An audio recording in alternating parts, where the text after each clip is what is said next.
Assalamualaikum warahmatullahi wabarakatuh. Apa khabar tuan-tuan dan puan-puan? Seperti biasa, hari ini hari Jumaat, petang yang cukup bermakna, cukup barakah, dan seperti biasa temu janji kita pada setiap jam 5 petang hingga 6 petang. Kita akan bersama dengan TV3 dengan rancangan Al-Kuliah, iaitu program berbentuk ilmu yang bersifat semasa. Dan tuan-tuan dan puan-puan, seperti biasa pada petang ini kita akan kupas topik-topik yang agak mencabar juga, terutamanya dewasa kini. Macam-macam kita dengar jenayah-jenayah yang berlaku sampai ke peringkat dalam rumah tangga, dalam keluarga, di mana berlaku pembunuhan, berlaku orang kata macam mana ya, penyembelihan, pemenggalan, penggal kepala kan, pemenggalan, anak bunuh bapa, kadang-kadang anak bunuh mak dan sebagainya. Tetapi kadang-kadang bila di soal siasat, dia kata terdengar bisikan-bisikan yang menyuruhnya melakukan sedemikian rupa. Setiap saat dengar je, kau bunuh bapa engkau, kau bunuh mak engkau, kau tikam adik engkau, kau tikam abang engkau. Jadi kadang-kadang adakah betul bisikan ini berlaku ataupun dia sengaja ngada-ngada. Dia tuan-tuan dan puan-puan, kita jangan ke mana-mana ya. Kita lihat Al-Kuliah pada petang ini dengan tajuk Bisikan Iblis. Jadi tuan-tuan dan puan-puan, pada petang ini bukanlah saya selayaknya untuk mengupas tajuk Bisikan Iblis. Saya pun tak pernah kawan dengan iblis. Kita carilah orang-orang yang hebat yang pernah menangkap iblis dan sebagainya untuk jadi tetamu atau panel kita pada petang ini. Tak lain tak bukan puan-puan, kita dah jemput tokoh kita yang banyak menulis tentang permasalahan iblis dan sebagainya. Ni dia merupakan orang kata apa, pengarah eksekutif Telaga Biru. Siapa tak kenal yang bahagia, Ustaz Zahzan Muhammad. Assalamualaikum Ustaz. Kalau tuan-tuan lihat mukanya dan tuan-tuan ingat dia punya Telaga Biru punya buku-buku, memang adalah kupasan tentang iblis dan juga doa-doa untuk menghindar daripada bisikan-bisikan iblis. Dan panelis yang gandengan Ustaz Zahzan ialah yang bahagia Ustaz Apandi Hussein, merupakan pegawai syariah etika takaful Berhad dan juga merupakan pengamal pengubatan Islam. Assalamualaikum Ustaz. Waalaikumsalam. Alhamdulillah. Ia juga merupakan seorang yang orang kata apa, pernah merawat mangsa-mangsa yang dirasuk ataupun mendengar bisikan-bisikan iblis ataupun syaitan. Memang layaklah dua orang tokoh ini kita kedepankan pada petang ini untuk bicara tentang bisikan iblis. Kalau kita lihat di TV ada tajuk lain, iaitu Rasukan Ablasa. Ini bukan Rasukan Ablasa ni, bisikan iblis saja. Tuan-tuan, apapun kita mengucapkan selamat datang ke studio daripada jauh ni. Subhanallah, ini negeri saya, dari Terengganu Darul Iman.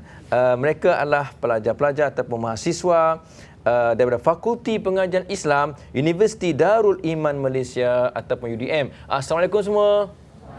Alhamdulillah, sejuk hati mandang mereka kan. Ingat masa belajar-belajar dulu. Jadi tuan-tuan puan-puan, kita teruskan Al-Kuliah pada petang ini dan penghargaan kepada yang memberikan, menghulurkan sumbangan, terutamanya yang sering bersama dengan kita, iaitu daripada Pustaka Salam. Kalau anda ada SMS, ada soalan, anda SMS kepada kami ataupun email kepada kami dan kami akan baca soalan anda. Dua yang terbaik, yang terpilih, yang menepati tajuk perbincangan kita iaitu Bisikan Iblis, Pustaka Salam akan menyumbang 8 jilid kitab fiqh mazhab Imam Syafi'i kepada anda. Barangkali anda lah orang bertuah pada petang ini. Dengarlah bisikan Al-Kuliah, ya, jangan dengar bisikan syaitan ataupun iblis. Juga terima kasih kepada Produk Di Hatiku yang telah menyumbang orang kata hamper, paper bag yang berbentuk orang kata apa, makanan-makanan kesihatan, herba-herba dan sebagainya, jus, termasuk kopi goji yang cukup laris di pasaran. Terima kasih Produk Di Hatiku. Dan juga terima kasih kepada Galeri Ilmu Sendirian Berhad. Jadi kalau anda biasa baca majalah, salah satu majalah yang cukup laris di pasaran ialah Galeri Ilmu Sendirian Berhad yang ada majalah Anis dan Asuh. Jadi biasanya majalah-majalah seperti ini ada macam mana kita nak tempis bisikan iblis. InsyaAllah. Dan lain tak ada kot hari ni. Yang lain insyaAllah ada. Okey, tuan-tuan perempuan. Dan juga produk Aifa Health Sendirian Berhad, iaitu produk yang berkaitan dengan orang kata apa, untuk mencegah kencing manis. Jadi kalau anda ada, bolehlah anda dapatkan di pasaran. Dan juga terima kasih dah Fama, yang kalau ada Fama lah ya. Okey. Tuan dan puan-puan, pada petang ini kita cerita buat Fama ada yang menyumbangkan produk tempatan kita, produk goreng-goreng yang boleh makan segera dan sebagainya. Terima kasih Fama. Saya teruskan pada soalan pertama yang bagi Ustaz Zahzan, ya. Nabi SAW ada bersabda tentang bahawa sesungguhnya syaitan itu berjalan dalam diri manusia ikut perjalanan darah. Saya pun tak nak tengoklah, tapi Nabi sebut macam tu. Dalam darah kita memang syaitan berjalan ikut perjalanan darah, saluran darah kita. Saya rasa daripada ujung kaki sampai ujung kepala memang ada penuh dengan saluran darah kita. Artinya penuh dalam badan kita ada syaitan. Jadi Nabi sebut, maka sempitkanlah perjalanannya, tempat laluannya dengan berpuasa. Boleh tak Ustaz ceritakan sikit bagaimana cara dan strategi iblis membisikkan kejahatan ke telinga manusia dengan cara melalui saluran darah ini? Adakah dia bersama dengan kita ataupun dia berada di luar kita? Silakan Ustaz. Alhamdulillah, wassalamu ala rasulillah. Ustaz Fauzi, Ustaz Effendi dan para pelajar yang dimuliakan Allah sekalian, mahasiswa dan mahasiswi, dan seterusnya ibu-ibu, bapa-bapa, tuan-tuan, puan-puan, para penonton yang dimuliakan Allah sekalian. Sebenarnya hadis yang ditanyakan oleh Ustaz Fauzi sebentar tadi merupakan hadis sahih, Ustaz. Jadi kalau kita lihat dalam Bukhari dan Muslim, pernah berlaku pada satu ketika Nabi SAW bersama dengan isterinya bernama Safiyah. Safiyah binti Huyai. Wanita ini merupakan satu-satunya isteri Nabi dari keturunan Ahlul Kitab. Kita berkenalan dengan isteri Nabi SAW, seorang daripada nama Safiyah. Safiyah binti Huyai ini mempunyai sejarah yang tersendiri dengan Nabi SAW, di mana sewaktu muda lagi, barangkali baya-baya kalian ini, sudah pun memimpi bulan jatuh ke riba. Seperti yang disebut oleh Imam Az-Zahabi dalam Siyar Alamin Nubala, Ustaz. Ini sedikit latar belakang pembawa hadis. Jadi Safiyah ini bila mimpi bulan jatuh ke riba, dia bercerita kepada bapa dia yang merupakan seorang pendeta yang bernama Huyai bin Akhtab. Wahai ayah, saya mimpi bulan jatuh ke riba. Dilempang oleh ayahnya. Kerana bulan ini dalam Islam, dalam sejarah orang terdahulu merujuk kepada Khatamun Nabiyyin wal Mursalin, iaitu Nabi Muhammad sallallahu alaihi wasallam. Artinya bulan jatuh ke riba, kamu akan menjadi isteri kepada Nabi yang terakhir, Nabi Muhammad sallallahu alaihi wasallam. Jadi satu malam bila Nabi sallallahu alaihi wasallam pergi sampai giliran ke rumah Safiyah ini, Nabi pergi dan barangkali seperti adat kebiasaan, Nabi bawa Safiyah ini untuk keluar. Dan waktu itu waktu gelap. Bila Nabi keluar bersama dengan Safiyah ini, pelajar-pelajar yang dimuliakan Allah sekalian, ibu ayah, tuan-tuan, puan-puan, bawa keluar ke rumah, tiba-tiba pada waktu itu kelihatanlah dua orang sahabat Ansar yang lalu di kawasan tersebut dan mereka menyegerakan maknanya melangkah itu. Lalu Nabi SAW telah memanggil mereka, ala rislikuma, mari sini dulu, tunggu sekejap. Hadhihi Safiyah, innaha Safiyah binti Huyai. Nabi sebut pada mereka berdua, Nabi bersabda, ini adalah isteriku yang bernama Safiyah. Ada perbezaan dari sudut sanad, matan, riwayat tersebut dalam Bukhari lain, dalam Muslim lain, tapi menjurus kepada penerangan Nabi SAW kepada dua orang sahabat ini merupakan isteriku Safiyah. Lalu sahabat-sahabat ini bertanya kepada Nabi, wahai Nabi, takkanlah kami nak create story Nabi? Takkanlah kami nak menggosip Nabi SAW, bahasa yang mudah faham? Maka jawab Nabi SAW, tidak. Untuk pengetahuan kamu, inna syaitana yajri min ibni Adam majrad dam. Untuk pengetahuan kamu, syaitan itu mengalir dalam diri kamu, berjalan dalam diri kamu seumpama aliran darah. Jadi yang Nabi SAW nak tekankan kepada kita supaya faham, jangan bagi ruang kepada syaitan itu untuk, macam disebut dalam hadis lain, la takun aunan lisyaitani ala akhika. Jangan kamu ini menjadi pembantu kepada syaitan untuk memudaratkan kawan-kawan kamu.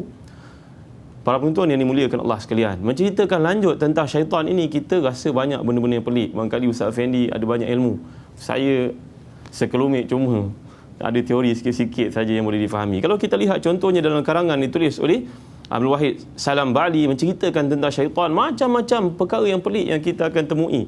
Contohnya dalam satu hadis riwayat Muslim, Nabi SAW mengajar kita untuk berta'awuz, memohon perlindungan kepada Allah daripada syaitan. Iaitulah contohnya untuk anak-anak, kalau lelaki u'izuka, kalau perempuan u'izuki bi kalimatillahi tamma min kulli syaitanin wa hammah wa min kulli ainin lammah. Kerana dalam hadis riwayat Muslim itu Nabi memberitahu syaitan ini kerjanya dia akan mencocok tubuh anak ataupun bayi yang masih kecil, bertujuan supaya bayi ini tidak dapat tidur malam, menangis dia, bagi susu tidak mahu, bagi makan tidak mahu, tidurkan pun dia tidak mahu, supaya menyebabkan ayah dan ibu ni tidak dapat tidur malam dan esok terlepas subuh. Begitu juga kalau kita perhatikan dalam hadis yang lain, Nabi mengajar kita supaya jangan kamu jadi orang yang pertama memasuki pasar raya dan yang terakhir keluar daripadanya.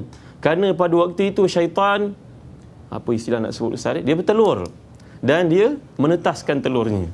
Macam mana syaitan ni macam burung agaknya. Jadi para penonton yang dimuliakan Allah sekalian, macam-macam benda pelik yang dapat kita lihat berkaitan dengan syaitan ini, dan kita diajar oleh Allah Subhanahu wa taala, wa imma yanzaghannaka minasyaitan nazghun fasta'iz billah. Kata Ibnu Qayyim mentafsirkan ayat ini, kalau kamu diganggu oleh syaitan, kamu hendaklah minta tolong kepada Allah Subhanahu wa taala. Tapi kalau kita diganggu oleh manusia, diajar oleh Allah Subhanahu wa taala, wala in sabartum lahu wa khairul lisabirin. Wa in aqabtum fa'aqibu bimithli ma uqibtum bih wala in sabartum lahu wa khairul lisabirin. Kalau orang menyakiti kamu, kamu pertahankan diri, dan kalau kamu mampu, kamu maafkan dia lebih baik, kerana Allah sayang kepada orang sabar. Tetapi bila kamu diganggu oleh syaitan, mintalah tolong kepada Allah Subhanahu wa taala.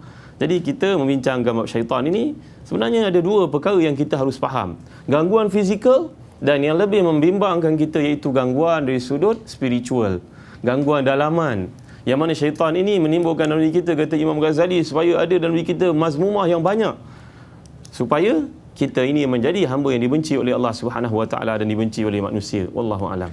Terima kasih Ustaz Zahazan. Cerita Wadah Petani memang cerita tentang bisikan iblis yang kadang-kadang kita dengar oleh telinga kita. Dan saya sebut Ustaz pada awal tadi, sampai ke peringkat anak boleh membunuh ibu dan bapa, dan bila dia soal siasat, dia kata ada gangguan-gangguan tadi. Ustaz, kalau ikut sains, dipanggil gangguan mental. Mental. Takkanlah anak sanggup bunuh ibu dan bapa, kecuali anak yang gila. Yeah. Sebab tu istilah saya bagi gangguan mental. Tapi barangkali ustaz belajar ilmu perubatan Islam, barangkali dia akan sebut gangguan bisikan iblis ataupun gangguan makhluk halus dan sebagainya. Sebab dia dengar tu suara tu Ustaz. Boleh tak Ustaz aku cerita macam mana boleh ada gangguan? Betul ke mental ataupun dia ada gangguan makhluk halus? Assalamualaikum warahmatullahi wabarakatuh. Waalaikumsalam. Bismillah, alhamdulillah, wassalatu wassalamu ala rasulillah wa man tabi'ahu wa rasuluhu ala amma ba'd. Yang berbahagia Ustaz Fauzi, pengerusi, yang saya hormati dan saya minati Ustaz Zahazan, para penonton di studio dan di rumah sekalian. Terima kasih, dan alhamdulillah dapat kita bertemu hari ini untuk berkongsi sikit banyak ilmu yang sekelumit yang ada pada kita untuk dikongsikan. Berbalik pada soalan Ustaz Fauzi tadi, masalah yang berlaku ni pada saya nak menjawab dalam bentuk yang begini Ustaz. Saya nampak daripada pengamatan dan sedikit pengkajian saya, sebenarnya tidak ada perbezaan, tidak ada percanggahan di antara fakta sains dan juga agama, maklumat yang agama kita dapat. Sebenarnya jawapan, sebahagian daripada jawapan daripada soalan Ustaz tadi dah dijawab oleh Ustaz Zahazan, kerana dia menceritakan syaitan yajri majrad dam. Dia boleh melalui dalam saluran darah kita. Dia begini tuan-tuan dan puan sekalian. Peranan darah, dalam badan kita ni dia ada beribu-ribu, malah berjuta-juta saluran darah, dipanggil orang kampung saya kata nerve. Okey. Saluran urat saraf, yang kesemua urat saraf itu mesti dimasuki oleh oksigen melalui darah supaya dia boleh berfungsi dengan baik. Contoh, kalau tangan kita ni kita ikat dengan getah sampai dia tak berfungsi, darah tak sampai, tak lama, mungkin 2-3 jam biru, nanti selamat lah tu, boleh kena potong. Maksud saya ialah keseluruhan badan kita ni darah mesti sampai. Syukur alhamdulillah kita jadi orang Islam yang darah boleh sampai ke kepala dengan kadar dia ketika kita sujud, melakukan sujud kepada Allah Subhanahu wa taala. Oleh kerana iblis ataupun syaitan dan rakan-rakan semua waktu dengan dia yang berbentuk halus ini, dia boleh masuk dalam saluran badan kita, maka dia boleh mengganggu urat-urat saraf ni dan dia boleh kacau dia punya fungsi-fungsi dia. Di antaranya dengan mengganggu kewarasan seseorang. Punca ada banyak. Mungkin bagi setengah masyarakat kita, dia nak melepaskan diri dia. Dia kata dia nak nak menyelamatkan diri dia. Dia kata ini gangguan sihir, ini gangguan syaitan. Tidak dinafikan Ustaz Zahazan, Ustaz Fauzi dan penonton semua, memang terdapat gangguan-gangguan tu. Cuma kita diberi satu kehebatan untuk memilih. Tidak dinafikan. Saya ada beberapa kes yang awal minggu ni pun ada dirujuk kepada kita. Di antaranya seorang penyewa rumah yang membunuh diri kerana mendapat bisikan untuk nak cederakan diri dia. Kita tahu sebab selepas dia meninggal lah, sebab dia meninggal tak ada nak cerita lah. Isteri dia menceritakan kepada kita bahawa sebelum dia meninggal, dia menceritakan dia selalu dapat bisikan suruh mencederakan diri dia. Akhirnya si isteri ni buat mungkin tak ambil kisah dan menyebabkan bila selepas perkara tu berlaku sebenarnya baru dia perasan. Cuma pada kita orang yang waras yang Allah Taala bagi akal fikiran, walaupun sebanyak mana bisikan yang dia suruh buat, mencederakan apa benda ke, adalah terpulang kepada kita untuk memilih.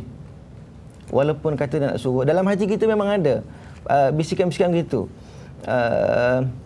Dalam sebuah hadis, kalau silap insya-Allah Ustaz Azhar boleh betulkan, kullu bnu adam lammatani, lammatun minal malaikah wa lammatun minasy syaitan. Dalam diri kita ni ada dua bisikan yang baik daripada malaikat dan bisikan yang buruk. Terpulang pada kita untuk nak fikir. Kadang-kadang kita pun ada Ustaz, kita ada bisikan suruh kahwin lagi. Tapi kita tak nak lah, sebab nanti takut jadi mudarat. Jadi kalau ditanya kenapa jadi begitu, boleh berlaku daripada segi fizikal kerana kecederaan, dan juga boleh berlaku kerana gangguan yang pembuktian dia kena satu pembincangan yang lain lah. Wallahu a'lam, sekadar itu dulu. Okey, terima kasih. Hebat bisikan iblis pada ustaz ya. Kahwin lagi ya? Dia suruh kahwin. Masya-Allah. Saya dia suruh kadang-kadang tidur tu jangan bangun lagi, tidur lagi ataupun makan lagi, ustaz kahwin lagi. Jadi apa perempuan, apa kata kalau kita berehat seketika dan kita sambung balik lepas ini tentang bisikan iblis. Jumpa selepas ini insya-Allah.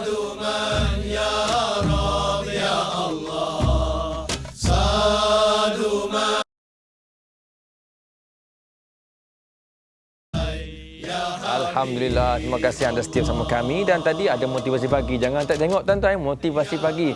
Pagi-pagi kena motivate diri kita. Boleh kita boleh motivate orang lain macam Ustaz Afandi, macam Ustaz Zazan kan, sebab mereka tengok motivasi pagi. Jadi tuan puan depan saya ni majalah Asuh nanya, tapi saya terbuka-buka tengok ada godaan syaitan. Tuan-tuan, ada godaan syaitan, dan syaitan ni dia buat dia lukis dengan gambar yang memang tidak serupa orang lah, sebab dia syaitan kan. Kepala ada juga. Subhanallah. Baguslah bagi anak-anak dia tengok majalah ini. Puan-puan, saya sekarang saya terbalik sekejap terbalik. Tuan-tuan. Orang semayang, ini gambar orang semayang. Syaitan takut dengan orang semayang. Cerita anak-anak kita, elok-elok beli majalah Asuh ni, elok ya, untuk anak-anak kita mengenali syaitan supaya mereka berwaspada dan tahu macam mana nak tempis bisikan syaitan. Okey, terima kasih. Kita hargailah kepada mereka yang berada di negeri Terengganu, Darul Iman yang kaya dengan penyu bertelur. Dah guano-ganu, tak buat kapuk lekor.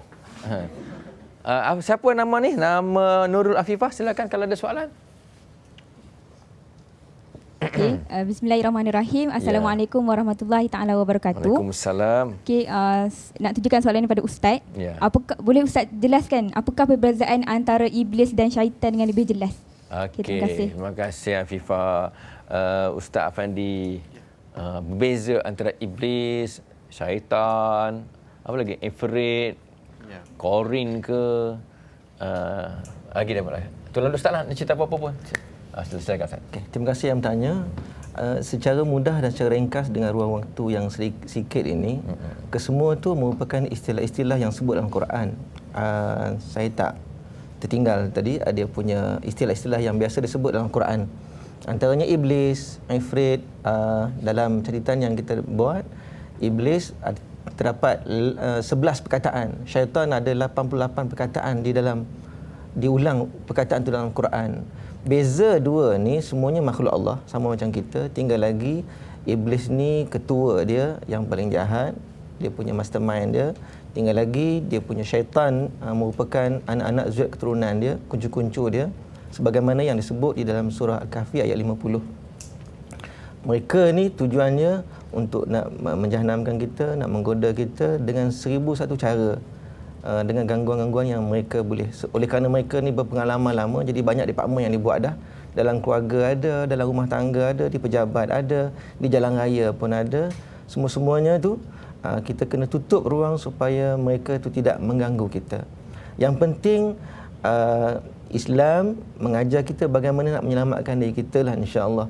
Perbezaan antara dua tu tidak beza sangat. Dia orang ni dalam kategori jin yang diciptakan oleh Allah Subhanahu Wa Taala. Wallahu a'lam. Mungkin Ustaz Zazan boleh tambah. Okey. Sebelum Ustaz Zazan tambah, kita tanya dulu soalan yang kedua.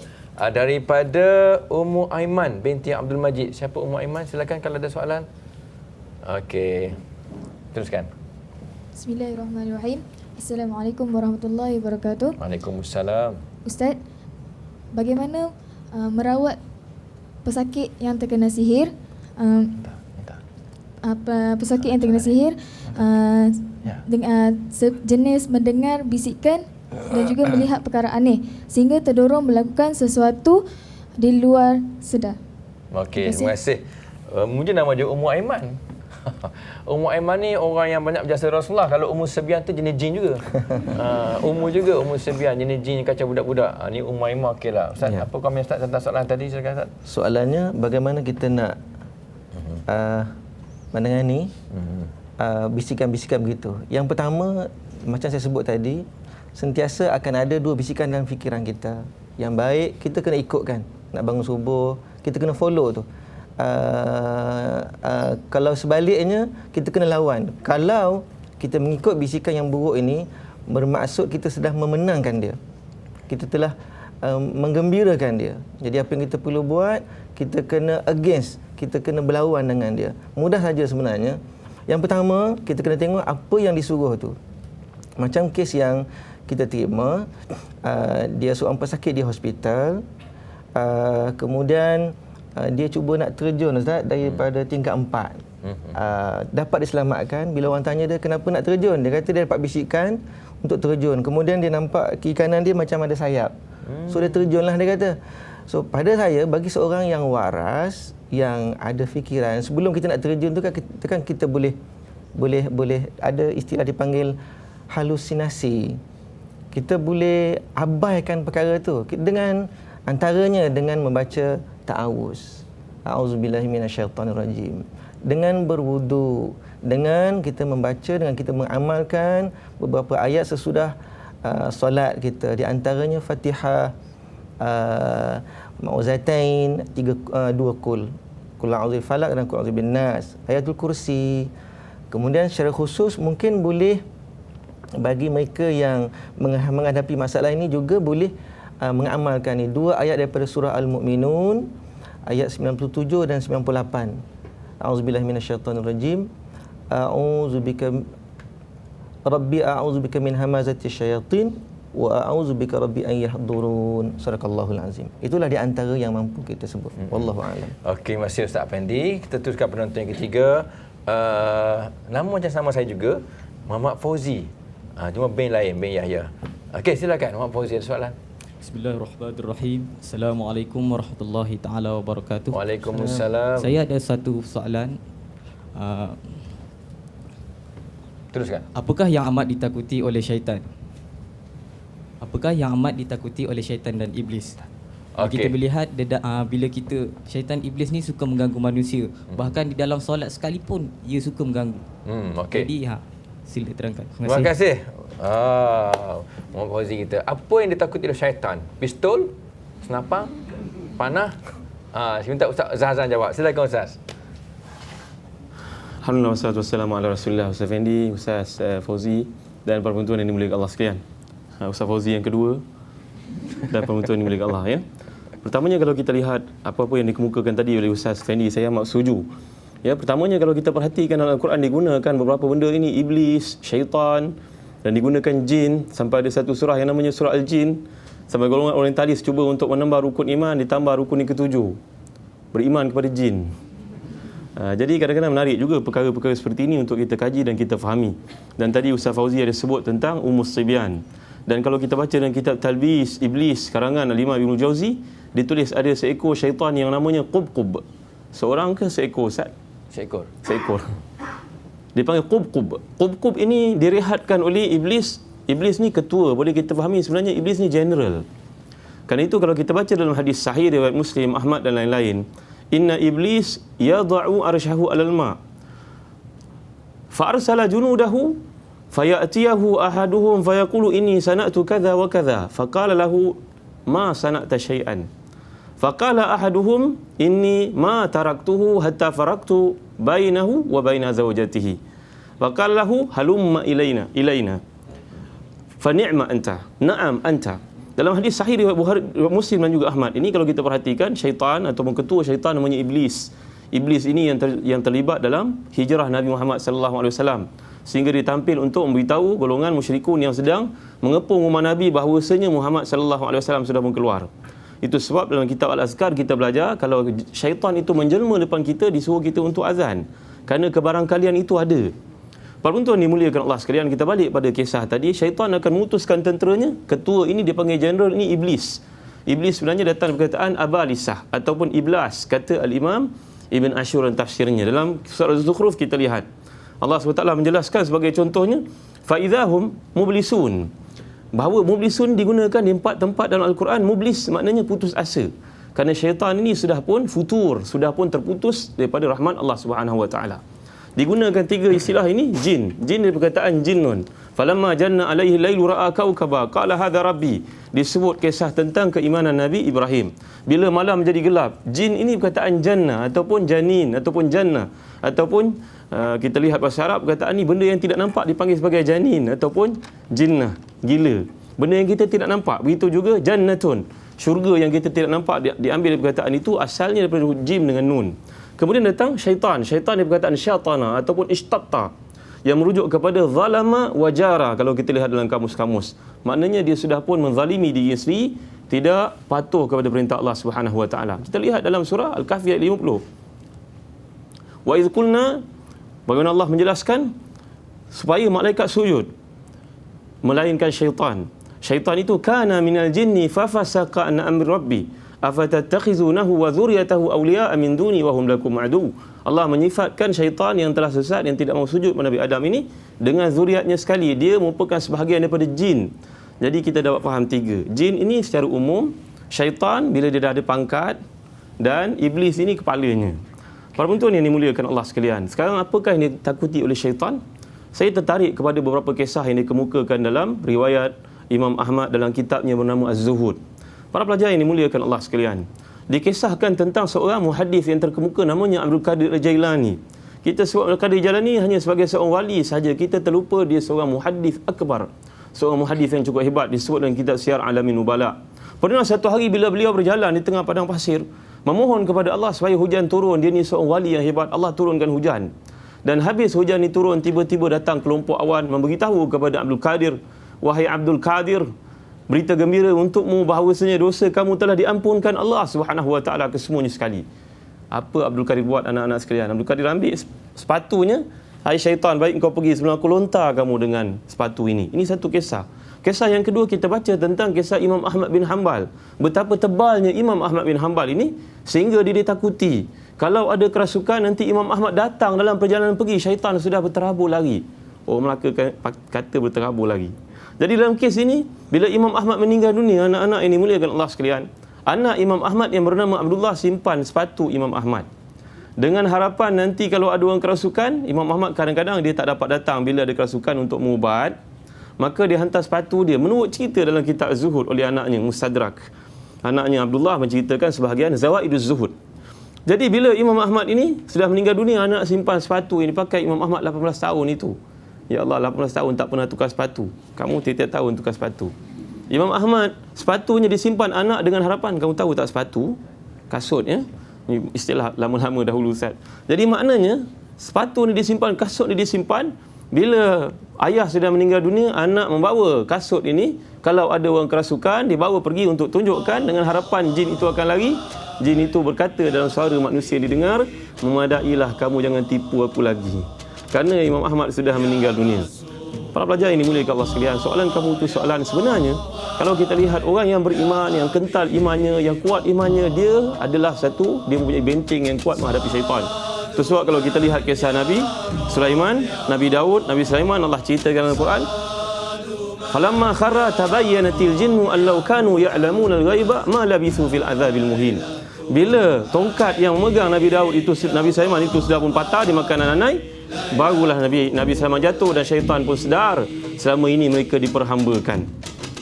Terima kasih Ustaz. Alhamdulillah, itulah cerita tentang syaitan, jin dan bagaimana senjata yang boleh melawan mereka. Apapun, kita berehat seketika dan kita jumpa lagi selepas ini insya-Allah.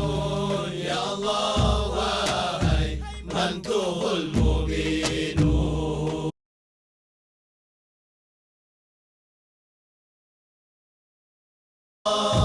Alhamdulillah.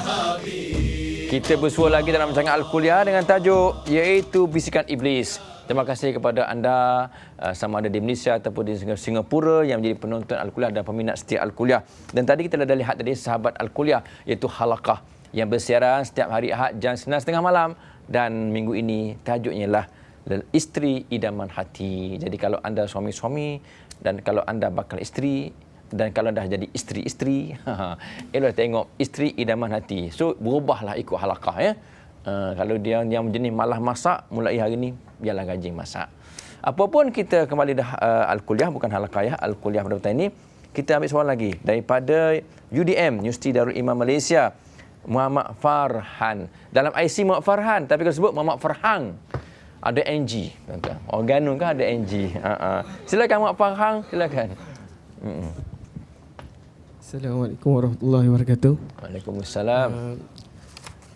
Ustaz, saya nak tanya sikit, betul ke semakin tebal iman seorang tu makin kuat gangguan dia?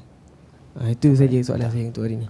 Okey, terima kasih Mak Farhan. Ini bagi untuk Ustaz Zazan. Ustaz, sebelum kita baca email Ustaz, silakan Ustaz jawab dulu, silakan.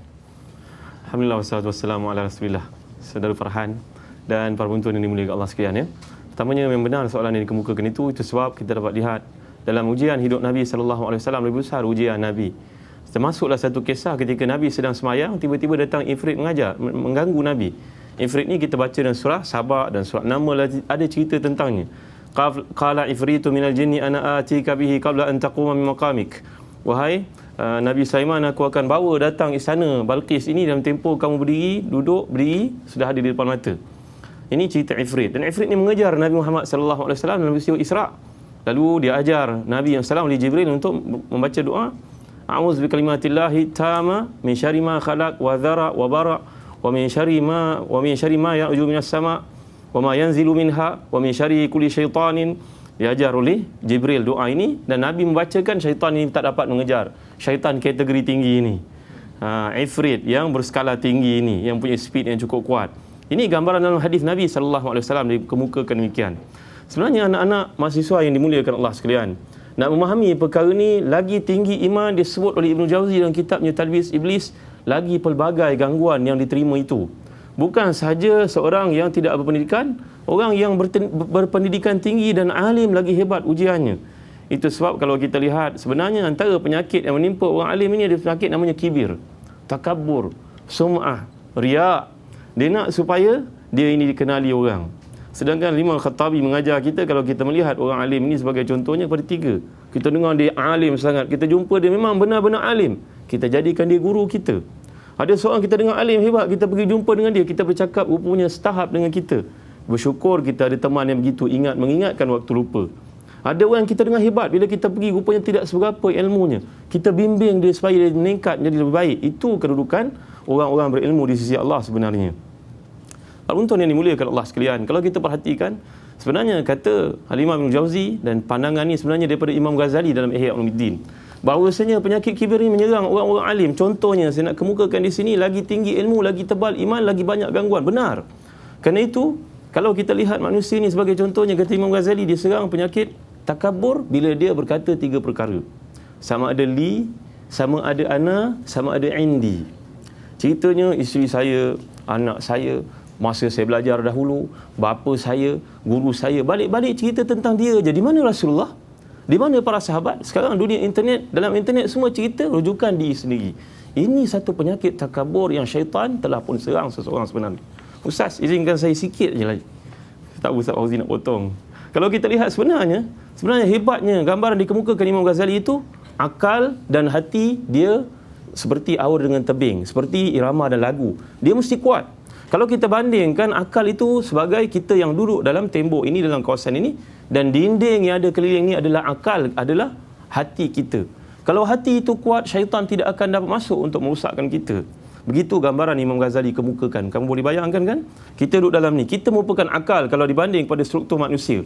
Dan dinding ini merupakan hati. Kalau hati itu lompang, hati itu lemah, dinding mesti ada pintu. Pintu itu mesti dikunci rapi. Kalau dia tidak kunci rapi, maka syaitan akan masuk, musuh akan masuk dan merosakkan kita, dan berlakulah apa yang disebut oleh Ustaz Fendi tadi, halusinasi. Dan berbagai-bagai gangguan lain kerana tidak lain tidak bukan kerana hati kita tidak kuat. Benteng yang melalui akal itu tidak kuat. Lalu syaitan masuk ke dalam untuk merosakkan kita. Ini ditafsirkan oleh Imam Al-Qurtubi juga dalam tafsir surah An-Nas. Qul a'udzu birabbin nas. Dijelaskan di situ, min syarril waswasil khannas alladhi yuwaswisu fi sudurin nas. Waswas. Waswas itu datang dalam hati untuk membisik-bisikkan. Syaitan ini suaranya tidak kedengaran, tapi digunakan secara majaz di situ untuk merujukkan kepada satu perkara yang berlaku masuk ke dalam hati. Ditafsirkan oleh satu hadis Al-Hakim, syaitan ini umpama seekor anjing ataupun seekor babi, khinzir disebut, mempunyai hidung yang mancung begitu dan kena pada hati. Bila kita mengucapkan bismillah sekurang-kurangnya ataupun a'udzubillahi minasyaitonirrajim, maka dia akan jadi halus seperti lalat, terbang jauh daripada kita. Sebaliknya kalau kita kata ta'is syaitan, celaka syaitan, Nabi kata kalau kamu berkata begitu, dia akan membesar dan dia akan terus mengatakan wallahi la'aghlibannak, demi Allah aku akan hancurkan kamu. Jadi lagi besar iman, bersedialah untuk menghadapi berbagai-bagai bentuk ujian, dan ujian yang pertama itu dari syaitan. Wallahu a'lam. Terima kasih Ustaz Zahazah, tuan-tuan. Itulah tentang soalan tadi. Apa pun di depan saya ni Ustaz, tuan-tuan dan puan-puan, yang berkaitan dengan produk Pharma. Ni chip ubi kayu. Sedap ni sampai tengok Al-Kuliah ni. Makan kuap ubi kayu ni sedap Ustaz. Rasa sebenar, resipi tradisional. Apa pun saya nak tanya Ustaz Afandi lah. Yang terbaru Ustaz, ajaran sesat. Amal apa? Abdul Rajab, apa nama lupa dah. Yang sedang disiasat oleh jawatan pihak berkuasa kita, Jawi itu utamanya.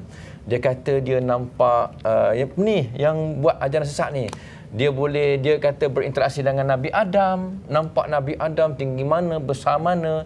Tadi kita cerita bab bisikan iblis, boleh tak iblis ni dia tunjukkan pula, dia tunjuk Nabi Adam kan, akulah Nabi Adam, dia kata. Boleh tak berlaku macam tu? Nak cerita pada orang jangan sampai ikut ajaran sesat ni. Silakan Ustaz. Itu yang kita berlaku dipanggil pelik bin ajaib dalam masyarakat kita. Bila ilmu makin tinggi, pengetahuan makin banyak, kita ada banyak maklumat tentang, saya pun bila baca surat khabar begitu jadi keliru macam mana masyarakat kita boleh mudah-mudah sangat ditipu hidup-hidup Ustaz. Ditipu hidup-hidup. Satu, secara logiknya sepatutnya kita ni kalau nak cari bimbingan Nabi pun kena bimbingan Nabi Muhammad SAW lah. Apa nak cerita tok kita yang tu, walaupun dia salah seorang daripada Nabi kita. Lagi kalau dia mengaku begitu, kita tak pernah jumpa dia. Kalau kata dia datang serupa Ustaz Fauzi mengajar satu ilmu kan, kita kenal dia. Senang cari dia TV3 semua kan. Jadi kalau yang macam ini, ada salah satu bentuk kekeliruan dalam masyarakat. Dan tengok Allah Ta'ala memelihara agamanya. Bila sesuatu berlaku yang pelik, yang berlaku yang tak sesuai dengan agama, mudah dikesan oleh masyarakat, mudah ditangkap dan akan diketahui dan tak boleh nak diselindungi lagi. Wallahu a'lam. Terima kasih Ustaz Afandi. Saya tanya Ustaz Zahazan dalam masa yang pendek Ustaz, apakah sebenarnya punca ataupun pintu yang orang kata membuka jalan sampai iblis boleh bisik kat kita macam-macam? Pintu apa dia Ustaz? Saya tak semua orang iblis boleh bisik ni. Tapi itulah, apa puncanya sampai iblis tu boleh teka orang tu bisik? Boleh dengar kat telinga ni, kau bunuh dia, kau tujung bangunan, kau tikam diri kau sendiri, kau minum racun rampai. Macam-macam lagi Ustaz. Kalau makan ubi kayu, okey ni, cip kayu. Saya makan. Silakan Ustaz. Kalau kita lihat dalam surah Luqman Ustaz, Allah menyatakan di hujung, wala yaghurannakum billahil gharur. Satu, gharur. Yang kedua dipanggil wa zayyana lahumus syaitanu a'malahum. Syaitan menghiaskan. Dia ada dua Ustaz. Yang pertama taghrir, yang kedua tazyin. Dan yang ketiga talbis. Dia tiga bentuk ini gangguan syaitan supaya kita ni ditipu. Bayangkan pada zaman Nabi Muhammad sallallahu alaihi wasallam cerita tentang orang gila ni ada. Kita baca dalam Sahih Al-Hakim, Mustadrak sebagai contohnya, dinilai hadis sebagai sahih. Bila sahabat-sahabat Nabi sallallahu alaihi wasallam ditugaskan untuk pergi berdakwah, maka tiba di satu perkampungan yang mana kaum tersebut, kalau kita lihat, mengadu kepada ketua rombongan ini bahawasanya, kalau tak silap saya Muaz yang turut serta dalam rombongan tersebut, mengatakan kepadanya, wahai tuan utusan Nabi Muhammad SAW, seorang daripada ahli member dalam kami punya kabilah ini, dia sakitnya gila. Kami sentiasa memasungnya. Apa pasung ni? Dirantai. Maka boleh tak dibantu untuk supaya dia ni sembuh? Dan sahabat Nabi SAW ini telah pun mengamalkan Al-Fatihah. Al-Fatihah dibaca pada waktu pagi, Al-Fatihah dibaca pada waktu lepas asar, seperti penjelasan yang dikemukakan di situ. Alhamdulillah, dengan izin Allah, beberapa detik waktu dia sembuh, dia baik. Dan bila kembali kepada Rasulullah SAW, Nabi telah bersabda, wa ma yudrika annaha asyafiyah. Bagaimana kau tahu dia merupakan penawar? Para penonton dimuliakan Allah sekalian, bila kita cerita tentang gangguan-gangguan seperti ini, sebenarnya diajar dalam Islam, kalau syaitan kamu mengganggu kamu, wa imma yanzaghannaka minasyaitani nazghun fasta'iz billah. Nazghah ni maknanya dia menyerang dalam, dia datang di dalam. Itu sebab dalam Islam ni diajar kita macam-macam tertib. Nak makan baca bismillah, nak bersama isteri baca bismillah. Kalau kita menguap, diajar kita untuk menutup mulut. Wallahu alam, guru hadis saya Syekh Dr. Walid Lu'ani berkata, barangkali dengan kita menguap itu tidak tutup mulut, syaitan ni boleh masuk ke dalam, mengganggu daripada dalam. Wallahu alam, ini semua ilmu Allah SWT yang tidak tercapai oleh kita. Apa pun diajar kita sebenarnya dalam Islam ini dengan amalan yang Ustaz telah sebutkan tadi, al-mu'awwidhataini. Dan kemudian kalau diganggu datang selalu kamu katakan amantu billah, aku beriman kepada Allah. Kalau ganggu juga sebut huwal awwal wal akhir wal zahir wal batin. Dan surah Al-Hadid, ayat-ayat yang awal, Allah SWT yang awal, Allah SWT yang terakhir, Allah SWT yang zahir, Allah SWT yang batin. Kemudian amalkan surah sebagai contohnya Al-Hasyr, ayat yang ujung, law anzalna. Dua ayat yang terakhir pada surah Al-Baqarah, aman rasul sampai la yukallifullahu nafsan illa usaha, ayat 255, yang mana dengannya Abu Ayub telah menangkap satu makhluk yang bertangan seperti tangan kucing. Kita tahu cerita ini, setengah riwayat mengatakan Abu Hurairah yang ditugaskan untuk menjaga gudang penyimpanan korma tiba-tiba selalu hilang. Akhirnya dia dapat tangkap, 3 kali dapat tangkap, aku akan bawa kamu kepada Rasulullah. Akhirnya dia ajar untuk membaca ayat Kursi, ayat 255 suratul Baqarah. Mudah-mudahan menyelesaikan masalah kita. Terima kasih Ustaz. Apa pun perempuan telah persoalannya dan itulah jawapannya. Kita berehat seketika dan kita jumpa lagi selepas ini insya-Allah.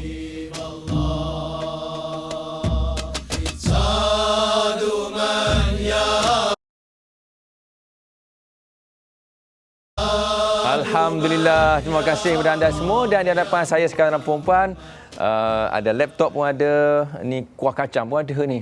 Kuah kacang Fahma. Bagus tuan-tuan, jiru saya panas jadi kuah terus. Segera, bagus. Lepas saya nak makan. Tuan-tuan. Cari roti pun tak apa dah. Okey, kita baca soalan email anda kepada kami. Soalan pertama saya akan baca, dia tanya, Ustaz, okey. Ustaz Afandi ya.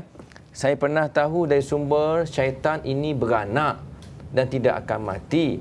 Jadi mesti syaitan sekarang ni begitu banyak sekali dan padat sungguh muka bumi dengan syaitan. Betul ke tak betul Ustaz? Ni syaitan beranak. Okey, silakan Ustaz. Bismillahirrahmanirrahim. Tuan-tuan dan puan sekalian, ya betul, mereka beranak macam kita, cuma tak sama macam kita lah. Dan mereka ni susah nak mati. Boleh mati, antaranya berdasarkan pengalaman kita, bila kita bacakan ayat-ayat tertentu, dia dengan izin Allah Ta'ala, bukan kita niat nak matikan dia pun, tapi dia boleh mati.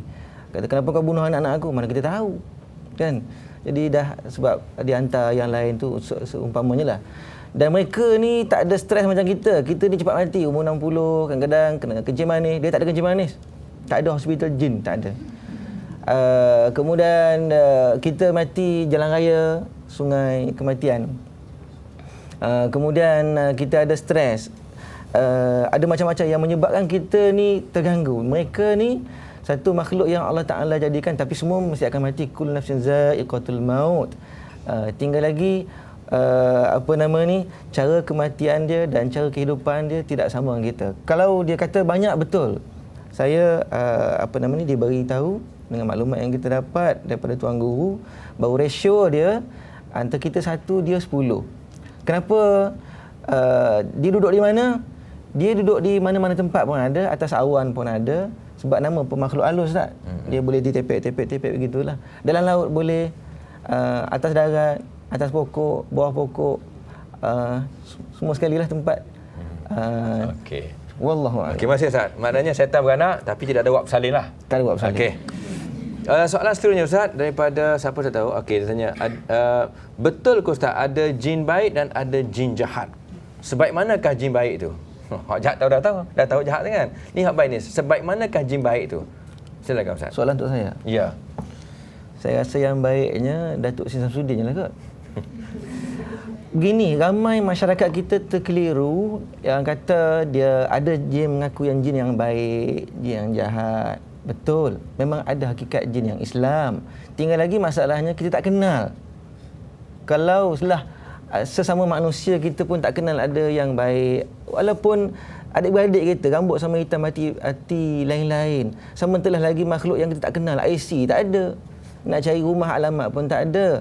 Jadi kita mengambil sikap bahawa mereka ni sebaik mana dia mengaku pun elok kita menjauhkan diri pada mereka dan tidak menjadi suatu dosa, tidak membatalkan iman kita jika kita tidak mengambil mereka ni sebagai rakan, sebagai kawan, sebagai rakan kongsi, joint venture ke benda ke. Wallahu a'lam. Okey, masih Ustaz. Satu lagi soalan Ustaz. Saya lepas Ustaz Zahzan. Untuk Ustaz Afendi. Betul ke Ustaz syaitan dapat dilihat oleh manusia dan dapat ditangkap oleh si bomoh masuk dalam botol? Betul ke tak betul Ustaz? Silakan. Wallahu a'lam. Tapi menurut sumber daripada hadis bahawa seseorang apabila dia sudah dapat melihat makhluk yang dinamakan jin ataupun seumpama dengan ini, dia merupakan satu tanda ataupun ciri dia telah diganggu oleh makhluk tersebut, kerana dari segi adatnya, dari segi fitrahnya memang mereka tidak boleh dilihat oleh kita, manakala mereka boleh melihat kita. Itulah di antara kekuatan dan senjata mereka. Betul Ustaz? Wallahu a'lam. Okey. Ni Ustaz Zahzan saya. Ya. Seminit Ustaz boleh ya. Dia kata, apakah masalah ajaran sesat yang semakin menjadi sekarang adalah sebahagian daripada bisikan iblis? Silakan Ustaz. Adakah ajaran sesat itu sebahagian daripada bisikan iblis? Memang sebenarnya benar, kerana sebenarnya syaitan ini kerja dia akan mentazyinkan kepada kita yang disebutkan tadi, tazyin, talbis dengan taghrir. Dia akan mengajak seorang itu untuk dicantikkan amalan, dia buat begini supaya akhirnya mereka sesat, dan itulah yang dinamakan sebagai ditazyinkan oleh syaitan. Kerana bagi seorang yang melakukan perkara bid'ah lebih dicintai oleh seorang, kalau kita lihat dalam kitab-kitab contohnya talbis iblis, bahawasanya syaitan cukup gembira melihat ahlu bid'ah.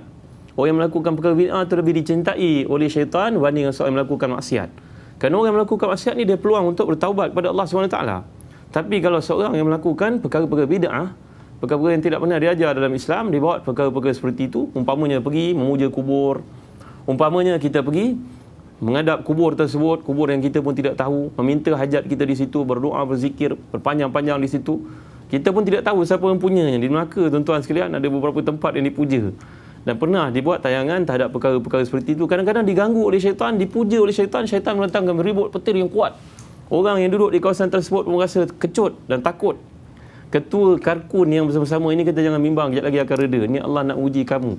Dan akhirnya ujian itu pun, ribut itu pun reda. Dan bertambahlah keimanan mereka kepada kubur yang dipuja itu, yang dia pun tidak tahu siapakah yang berada dalamnya. Jadi perkara yang sama berlaku kepada ajaran sesat. Kita mohon pada Allah perlindungan daripada disesatkan. InsyaAllah. Terima kasih. Ustaz, dalam masa 30 saat Ustaz, satu soalan Ustaz. Adakah iblis berbisik pada semua manusia ataupun pilih bulu? Ustaz. Menurut daripada hadis yang disebut tadi, semua orang ada. Tinggal lagi kekuatan mana bergantung kepada kekuatan iblis tu dan kekuatan diri kita sendiri. Jadi sama-samalah kita memperkuatkan diri kita, menghampirkan diri kita kepada Allah Subhanahu Wa Taala. Terima kasih Ustaz Afendi, terima kasih Ustaz Zahzan dan puan-puan. Saya ada satu makalah depan kita dan puan-puan untuk anak-anak muda Islam, anak-anak muda Islam yang pada hari Ahad ni dah bercita-cita, dah niat dah nak sambut Valentine's Day, tuan-tuan. Dan soal khabar hari ni, akhbar harian kita, perayaan Hari Kekasih 14 Februari meraih kejatuhan kerajaan Islam sebenarnya. Jadi kita sebagai orang Islam sepatutnya berhati-hati, berwaspada perempuan, dan tak payahlah kita sambut sebab dia bukan sebahagian agama kita sebenarnya. Barangkali termasuk dalam bisikan iblis juga tuan-tuan. Apa pun puan-puan, kita jumpa pada minggu hadapan. Terima kasih kepada UDM, Universiti Darul Imam Malaysia yang datang dari jauh, dan juga anda semua daripada Malaysia ataupun Singapura. Kita jumpa minggu depan dengan tajuk Rezeki Burung. Jumpa lagi. Assalamualaikum warahmatullahi wabarakatuh.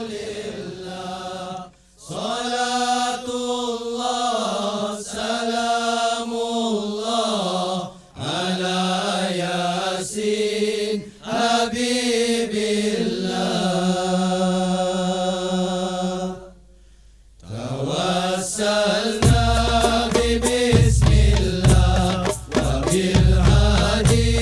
rasulillah wa kulli mujahidin lillah bi ahlil badri ya Allah ilahi salimil ummah minal afati wan niqmah wa min hammin wa min ummah bi ahlil badri ya Allah ilahi najina wa ashir jami'a ziyatin wasri makaida ila waktu bi ahlil badri ya Allah ilahi nafisil kurba minal asina wal atba wa kulli baliyatin wa waba bi